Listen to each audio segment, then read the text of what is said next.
नमस्ते इन्वेस्टर्स। जैसे कि आप सभी को पता है कि जिस कंपनी में हम पैसा लगाते हैं तो हमारे अलावा और भी बहुत सारे लोग होते हैं जो किसी भी कंपनी के अंदर जब हम शेयर को बाय करते हैं तो उस टाइम पे लोग बाय कर रहे होते हैं। मतलब पब्लिक के अलावा भी बहुत सारी चीज़ें होती हैं जो स्टॉक मार्केट के बेसिस पे शेयर होल्डिंग में देखने को मिलती है।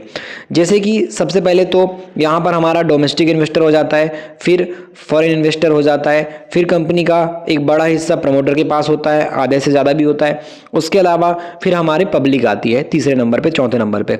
सबसे ज़्यादा इंपॉर्टेंट कौन कौन होता है? तो पब्लिक होती है, मतलब प्रमोटर होता है, डीआईएस होता है और फॉरेन इन्वेस्टर होता है। ये तीन होते हैं जिनमें सबसे ज़्यादा शेयर की हिस्सेदारी होती है। उसके बाद फिर पब्लिक अपने हिसाब से शेयर खरीदती है और बेचने का काम करती है, रिटेलर जिसको हम बोलते हैं। तो यहाँ पे इस वीडियो के अंदर हम जो यहाँ पे डिस्कस करेंगे, टोटल जो यहाँ पे हम 5 कंपनी देखने वाले हैं।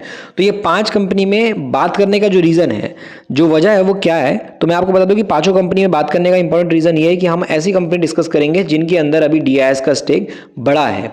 अब डीआईएस का स्टेक किस में बड़ा है? Q3 के बात करें जाए, शेयर होल्डिंग अपडेट हुई है उसके बेस पे कि अक्टूबर, नवंबर, दिसंबर में जो Q3 तक की हम बात करें, तिमाही रिजल्ट अभी आ रहा है कि कंपनीज का, काफ़ी कंपनी का रिजल्ट आ गया, काफ़ी कंपनी का नहीं आया है, बट जो शेयर होल्डिंग है वो अपडेट हो चुकी है Q3 के बेस पे। तो Q3 की जो शेयर होल्डिंग है उस पर नज़र डालेंगे इस वीडियो के अंदर, और यहाँ पे हम KPIT के साथ में 5 कंपनीज को डिस्कस करने वाले हैं जिनके हम बात करेंगे यहाँ पे पांचों कंपनी के कि किस तरह डीआईएस की जो होल्डिंग है वो इंक्रीज हुई है। अब जिन लोगों को डीआईएस नहीं पता तो मैं बता दूं कि डोमेस्टिक इंस्टीट्यूट होते हैं, जो बात की जाए ऐसे इन्वेस्टर होते हैं जो घरेलू बाजार के इन्वेस्टर होते हैं, जिसमें pension fund, insurance company, hedge fund और भी बहुत सारे मल्टीपल बड़े बड़े इंस्टीट्यूट वगैरह होते हैं जो पैसा करोड़ों में लगाते हैं। ये एक तरीके से देखा जाए तो LIC वगैरह भी इसी में आती है डीआईएस के अंदर, और बड़े बड़े जो बैंकिंग का इन्वेस्टमेंट होता है, म्यूचुअल फंड वगैरह होता है, वो भी LIC जैसे और भी बहुत सारे फंड होते हैं, वो पैसा लगाकर डीआईएस में आते हैं। तो यहाँ पर प्रमोटर के बाद FIS डीआईएस आता है, उसके बाद पब्लिक का स्टेक देखा जाता है। तो KI इंडस्ट्री के अंदर हमने देखा यहाँ पे कंपनी के अंदर KPIT के साथ में KI इंडस्ट्री का भी नाम नजर आया। टोटल 5 कंपनी हम बात करेंगे तो KI इंडस्ट्री के अंदर भी यहाँ पर इस कंपनी में डीआईएस का स्टेक Q3 के अंदर इंक्रीज होता हुआ देखने को मिला है। वो कितना इंक्रीज हुआ है, क्या बदलाव आए, वो अभी इस वीडियो में जानने वाले हैं। तो KI इंडस्ट्री का बिजनेस आपको पता होगा, ये जो कंपनी है ये वायर एंड केबल के बिजनेस में काम करती है और कंपनी इस बिजनेस में काफ़ी बड़ा पैसा भी कमा रही है। आप यहाँ पर स्क्रीन पर देख पाएंगे, मैं यहाँ पर स्क्रॉल कर रहा हूँ, आपके सामने नंबर्स यहाँ पे देखने को मिल जाएगा कि नेट प्रॉफिट कंपनी का काफ़ी अच्छा इंक्रीज हो रहा है इस बिजनेस के अंदर, और 376 करोड़ से कंपनी का नेट प्रॉफिट KI इंडस्ट्री का बढ़ते बढ़ते अभी 639 करोड़ के आसपास आ गया। तो काफ़ी बढ़िया ग्रोथ कंपनी के नेट प्रॉफिट में है। और ऐसे में अगर आप इस कंपनी के शेयर होल्डिंग को देखोगे कि कंपनी का जो यहाँ पे दिसंबर का डेटा आया है उसमें शेयर होल्डिंग के बेस पे क्या अपडेट हुआ है, तो प्रमोटर ने अपना स्टेक 2% कम किया है। उसके बाद अगर हम बात करेंगे तो यहाँ पर आप देख पाओगे कि FIS का स्टेक इसमें 2% कम हुआ है। प्रमोटर प्लस FIS दोनों ने अपना स्टेक कम किया है 2% के आसपास, 31 से 29, 37 से 35, 2% मतलब टोटल बात की जाए तो यहाँ पर 4% के आसपास का स्टेक यहाँ पे कम हुआ है। तो ये जो स्टेक है, ये जो कम हुआ है, इसको यहाँ पर डीआईएस ने खरीदा है 16% से। अब KI इंडस्ट्रीज के अंदर डोमेस्टिक इन्वेस्टर, घरेलू बाजार के बड़े इन्वेस्टर अब 20% के आसपास आ गए हैं। तो डीआईएस का स्टेक इस कंपनी में अच्छा खासा KI इंडस्ट्रीज में अभी इंक्रीज हुआ है दिसंबर की होल्डिंग के अनुसार। यहाँ पे IT सेक्टर की एक बहुत ही ज़्यादा फेमस कंपनी KPIT टेक्नोलॉजीज, और KPIT आपको पता है कि ऑटो इंडस्ट्री के बेस पे बात की जाए तो काफ़ी अच्छा काम कर रही है और अलग अलग देशों में कंपनी काम करती है। ऑटो इंडस्ट्री के बेस पे कंपनी जो यहाँ पे सॉफ्टवेयर टेक्नोलॉजी उसमें प्रोवाइड करती है और अच्छा खासा प्रॉफिट भी बना रही है। आप KPIT का भी जो प्रॉफिट की ग्रोथ है वो देख सकते हो। कंपनी का रिजल्ट 29 जनवरी को आने वाला है Q3 का, यहाँ पे रिजल्ट प्रॉफिट सेल्स के बेसिस पे, बाकी शेयर होल्डिंग अपडेट हो गई है। तो यहाँ पे आप नेट प्रॉफिट कंपनी का देख पाओगे कि कैसे कंपनी का नेट प्रॉफिट KPIT का अच्छा खासा टाइम के अकॉर्डिंग इंक्रीज हो रहा है और जबरदस्त ग्रोथ कंपनी के नेट प्रॉफिट में KPIT के अंदर देखने को मिलती है।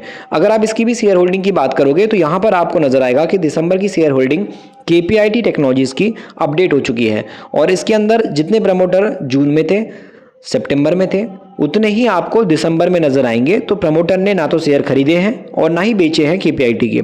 उसके अलावा आगे बढ़ेंगे तो यहाँ पर बच जाते हैं FIS और DIS। तो FIS ने अपना स्टेक लगातार हर 3 महीने में बेचना शुरू कर दिया है। 22% थे, 20 पे आ गए, अभी दिसंबर में 17% के आसपास यहाँ पे FIS आ चुके हैं।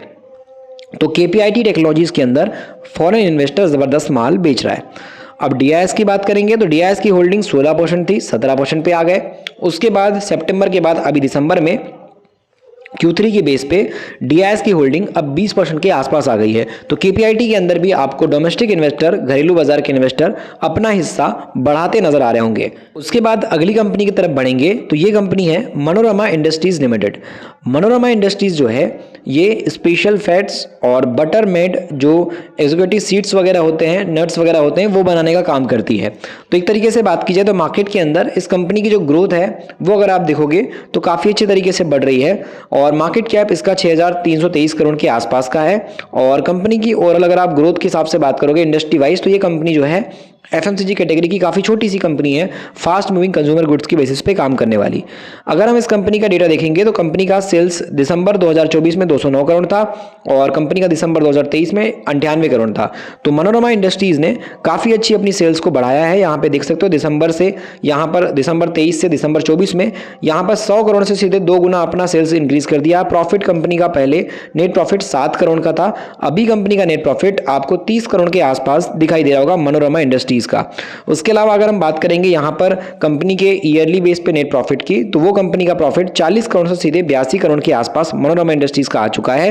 और इसमें अभी अच्छी खासे रिटर्न तो मिल रहे थे बट आगे भी बड़े रिटर्न मिलने के चांसेस अब बढ़ते नजर आ रहे हैं फंडामेंटल देखने के बाद, क्योंकि इस कंपनी में आपको दिखाई देगा दिसंबर की होल्डिंग के हिसाब से प्रमोटर का स्टेक 57% से 54% आ गया है।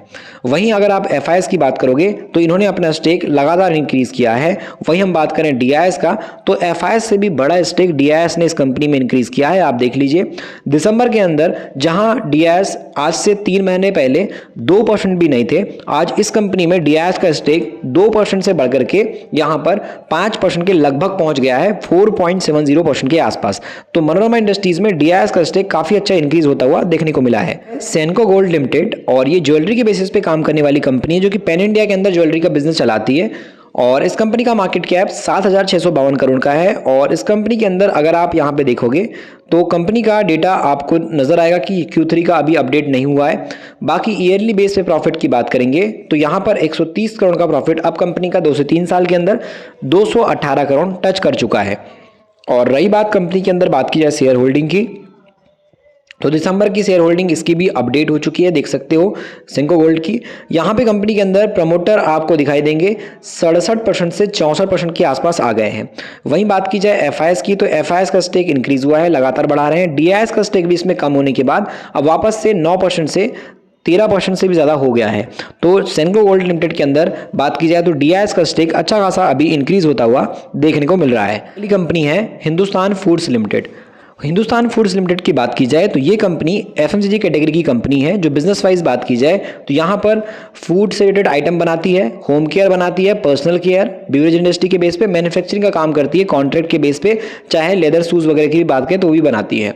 मार्केट कैप 5,440 करोड़ का है और इस कंपनी के अंदर अगर आप देखोगे तो इसका नेट प्रॉफिट आपको टाइम के अकॉर्डिंग नजर आएगा कि काफी अच्छे तरीके से ग्रो हो रहा है। बट अभी कंपनी का नेट प्रॉफिट फ्लैट है, उसके बाद भी इस कंपनी में गिरावट होने के बाद भी अभी आपको नजर आएगा कि DIS का स्टेक इस कंपनी में अच्छा खासा इंक्रीज होता हुआ नजर आ रहा है। दिसंबर का डेटा आ चुका है, लगातार गिरावट में हिंदुस्तान फूड है। उसके बाद भी इसमें आपको नजर आएगा कि प्रमोटर ने 63% से 62% की हिस्सेदारी ली है, लेकिन FIS लगातार माल खरीद रहा है। वहीं हम बात करें तो FIS के साथ साथ DIS का भी स्टेक 13 से स्टेक 14 के आसपास पहुंचा और 14% में अभी अब फिक्स आ चुका है। तो दिसंबर में बात की जाए तो यहाँ पर वापस से यहाँ पे हिंदुस्तान फूड के अंदर DIS का स्टेक इंक्रीज हुआ है। तो ये कुछ 5 कंपनीज थी जिनको हमने नॉलेज के हिसाब से डिस्कस किया। आई होप आपको ये 5 कंपनी के बारे में जानकर के अच्छा लगा होगा। अगर आपको मार्केट सीखना है तो आप ई बुक पढ़ सकते हो, मिडिल क्लास का स्टॉक मार्केट ई बुक, जिसमें वो सारी बातें हैं जो कि आम आदमी को सीखना समझना जरूरी है। अगर आप इन्वेस्टमेंट करना चाहते हो स्टॉक मार्केट के अंदर, नए हो, नॉलेज नहीं है, कोई दिक्कत नहीं है, आप एक बार ई बुक को पढ़ लीजिए। मार्केट का जो एकदम निचोड़ है ना, जो जानना जरूरी है आम आदमी को, वो आप जान पाओगे। मार्केट के बारे में वो सब लर्निंग लिख पाओगे जो एक आम आदमी को समझना सीखना जरूरी है। लिंक डिस्क्रिप्शन में है, वहां से आप ई बुक तक पहुंच सकते हो।